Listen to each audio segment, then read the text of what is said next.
पुनः आपका मैट्रिक्स के दूसरे पार्ट में स्वागत है। और इसमें आपको the job point D Raj mathematics class में आपका पुनः स्वागत करते हुए हम बढ़ते हैं मैट्रिक्स के दूसरे पार्ट में, जिसमें आपको हम पढ़ा रहे थे टाइप ऑफ मैट्रिक्स।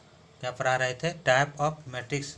इसमें आपको समझना है, दो टाइप पढ़ाए थे आपको, उससे आगे आपको समझना है क्या कि वर्ग मैट्रिक्स आपको पढ़ा दिए थे।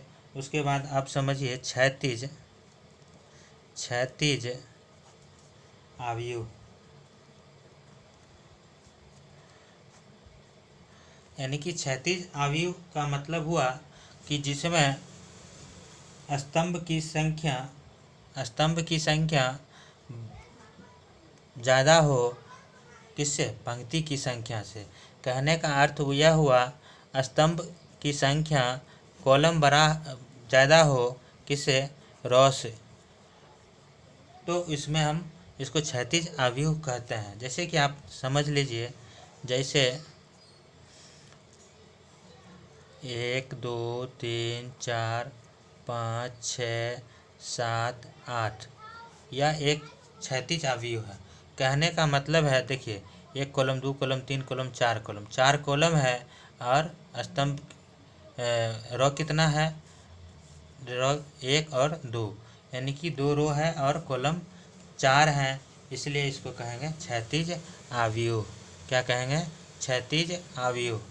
तो इसमें जैसे कि आप यह भी समझ सकते हैं या इसे भी कह सकते हो कि स्तंभ की संख्या बड़ा पंक्ति की संख्या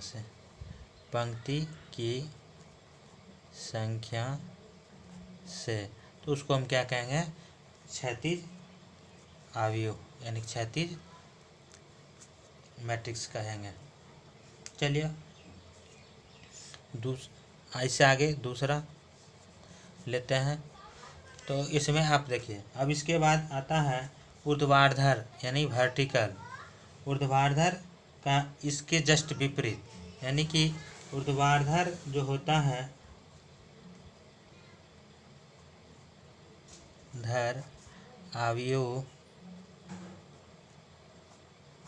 यानी कि उसमें स्तंभ की संख्या कम होगी पंक्ति की संख्या से, यानी कि पंक्ति की संख्या इसमें अधिक होगी। जैसे पहले आप देख लेते हैं, जैसे आप इसको ऐसे लिख दीजिए 1 2 3 4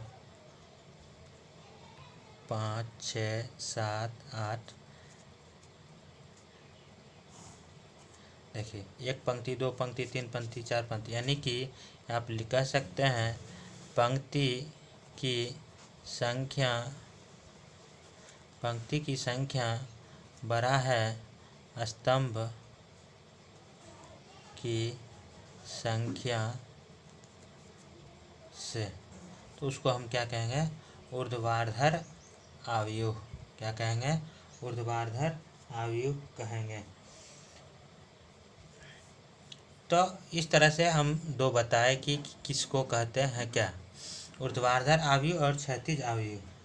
अब इसी तरह कह सकते हैं अगला। अब देखिए पंक्ति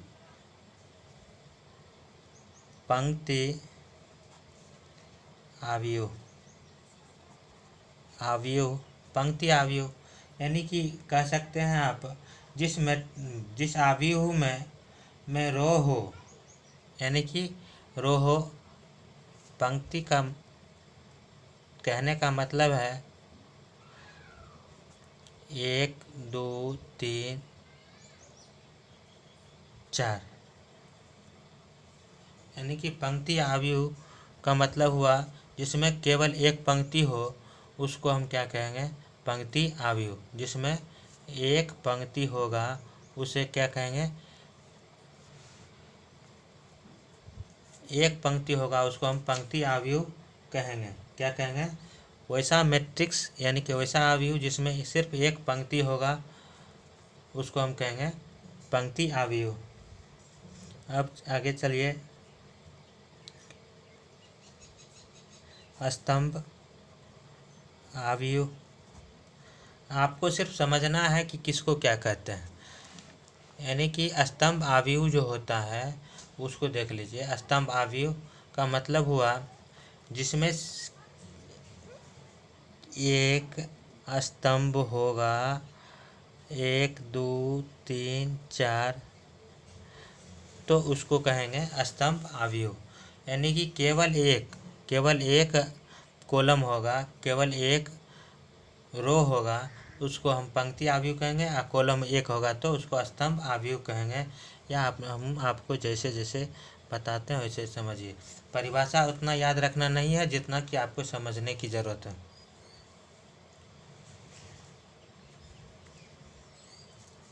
चलिए इससे आगे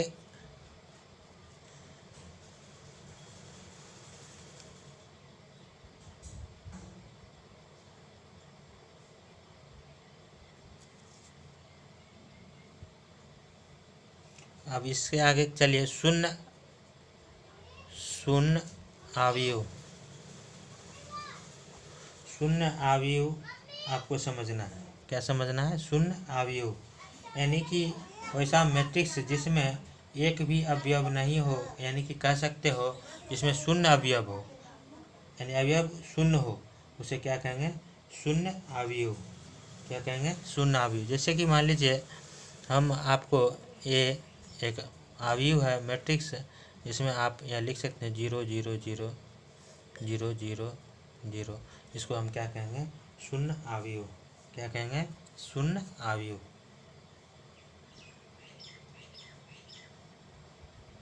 या इसको रिक्त अवयव भी कहते हैं। इसको क्या कहते हैं?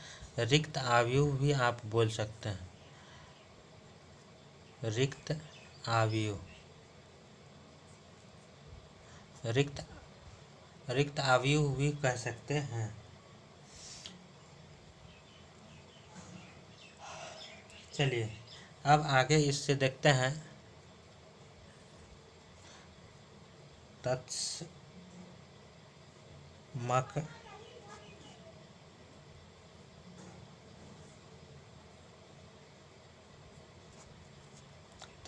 अवयव। इसमें क्या है कि ऐसा अवयव जिसमें 1 0 0 0 1 0 0 0 1, जिसमें ऐसा अवयव जिसमें मुख्य विकर्ण, विकर्ण किसको कहते हैं? देखो 1 1 1 हो, बाकी जो है शून्य होगा, तो उसको हम क्या कहेंगे? तत्समक अवयव। उसको क्या कहेंगे? तत्समक अवयव कहेंगे। यानी कि तत्समक अवयव तब कहा जाएगा जब उसका मुख्य विकर्ण जो होगा वह इकाई हो और बाकी जो संख्या है वह शून्य होगा, तब उसको हम क्या कहेंगे? तत्समक अवयव। या दूसरा उदाहरण भी आप ले सकते हैं, 1 0 1 0। इसको भी कहते हैं तत्समक अवयव। तत्समक अवयव यानी एक एक होना आवश्यक है।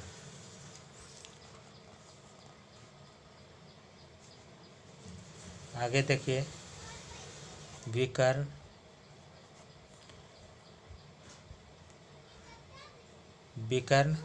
अवयव। अब यहाँ है मुख्य विकर्ण संबंधित है, तो विकर्ण अवयव का मतलब हुआ कि वैसा मैट्रिक्स जिसमें मुख्य विकर्ण का कोई भी एलिमेंट होगा, कोई भी संख्या होगा, लेकिन बाद बाकी सभी क्या होंगे? शून्य होंगे। जैसे कि आप यहाँ लिखिए 1 0 0 0 2 0 0 0 3, यानी कि मुख्य जो विकर्ण है वह उसमें 1 2 3 है, एलिमेंट कुछ भी होगा वो चलेगा, बाद बाकी सभी एलिमेंट शून्य होगा, तो उसको हम क्या कहेंगे? विकर्ण अवयव कहेंगे। क्या कहेंगे?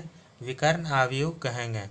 या एक और उदाहरण ले सकते हैं आप, 2 और 4 लिख देते हैं, 0 0 2। इसको क्या कहेंगे? मुख्य विकर्ण जो है अलग एलिमेंट है तो इसको कहेंगे विकर्ण अवयव। चलिए आगे देखते हैं।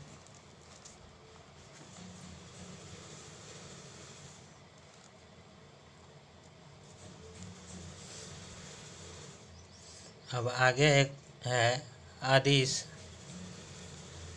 अवयव, जिसके मुख्य विकर्ण का अवयव समान हो। जिसके मुख्य विकर्ण का अवयव समान हो उसको क्या कहेंगे हम? अदिश अवयव। आप देखिए 2 2 0 0, यानी कि या ऐसे भी लिख सकते हो 3 3 0 0। इसको क्या कहेंगे? मुख्य विकर्ण समान है तो इसको कहेंगे हम मुख्य विकर्ण समान है इसलिए अदिश कहेंगे। या इसको आप ऐसे भी लिख सकते हैं 3 0 0 0 3 0 0 0 3। इसको क्या कहेंगे? अदिश अवयव। अदिश अवयव यानी कि कहने का अर्थ यह हुआ कि मुख्य विकर्ण जो है वह समान संख्या एक ही हो, कुछ भी हो लेकिन एक ही संख्या होगा, उसको अदिश अवयव कहते हैं। चलिए यह था मैट्रिक्स के प्रकार। अब इससे आगे हम एनसीईआरटी का बुक का क्वेश्चन चलेगा और उसको बहुत आसानी से आप समझ सकते हैं। तो अगले पार्ट में अगला अध्याय आपको देंगे। इसके लिए जितना हो सके अगर वीडियो अच्छा लगे तो लाइक करें। धन्यवाद।